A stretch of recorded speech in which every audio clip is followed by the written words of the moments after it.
ಯೆಹೋಶುವನ ಗ್ರಂಥ ಅಧ್ಯಾಯ 16.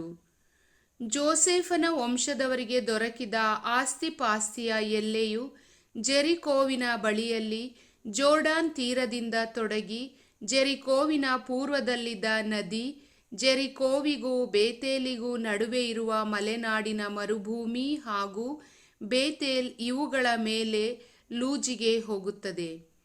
ಅಲ್ಲಿಂದ ಅರ್ಕೀಯರ ಎಲ್ಲೆಯನ್ನು ಅನುಸರಿಸಿ ಅಟಾರೋತಿಗೆ ಹೋಗುತ್ತದೆ. ಅಲ್ಲಿಂದ ಇಳಿದು ಪಶ್ಚಿಮ ದಿಕ್ಕಿನಲ್ಲಿರುವ ಎಫ್ಲೇಟರ ಪ್ರಾಂತ್ಯವನ್ನು ಮುಟ್ಟಿ ಕೆಳಗಿನ ಬೇತ್ ಹೊರೇನಿನ ಮೇಲೆ ಗೆಜೇರಿಗೆ ಹೋಗಿ ಸಮುದ್ರ ತೀರದಲ್ಲಿ ಮುಕ್ತಾಯಗೊಳ್ಳುತ್ತದೆ.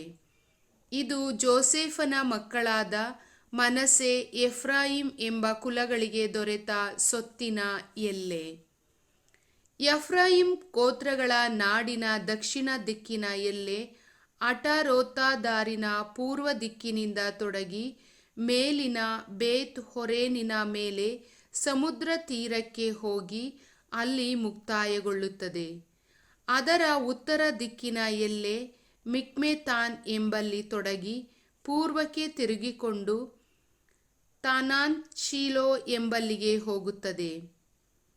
ಅಲ್ಲಿಂದ ಯೋನಾಹ ಊರಿನ ಪೂರ್ವ ಮಾರ್ಗವಾಗಿ ಅಟಾರೋತ್, ನಾರಾ ಎಂಬ ಊರುಗಳ ಮೇಲೆ ಇಳಿಯುತ್ತಾ ಜೆರಿಕೋ ಪ್ರಾಂತ್ಯಕ್ಕೆ ಸೋಂಕಿ ಜೋರ್ಡಾನ್ ನದಿಯ ತೀರದಲ್ಲಿ ಮುಕ್ತಾಯಗೊಳ್ಳುತ್ತದೆ.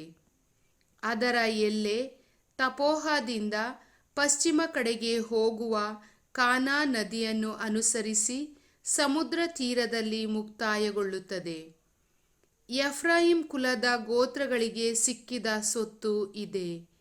ಇದಲ್ಲದೆ ಎಫ್ರಾಯಿಮ್ ಕುಲದವರಿಗೆ ಮನಸ್ಸೆ ಕುಲದವರ ಮಧ್ಯೆ ಪ್ರತ್ಯೇಕವಾದ ಕೆಲವು ನಗರಗಳೂ ಅವಕ್ಕೆ ಸೇರಿದ ಗ್ರಾಮಗಳೂ ದೊರಕಿದವು.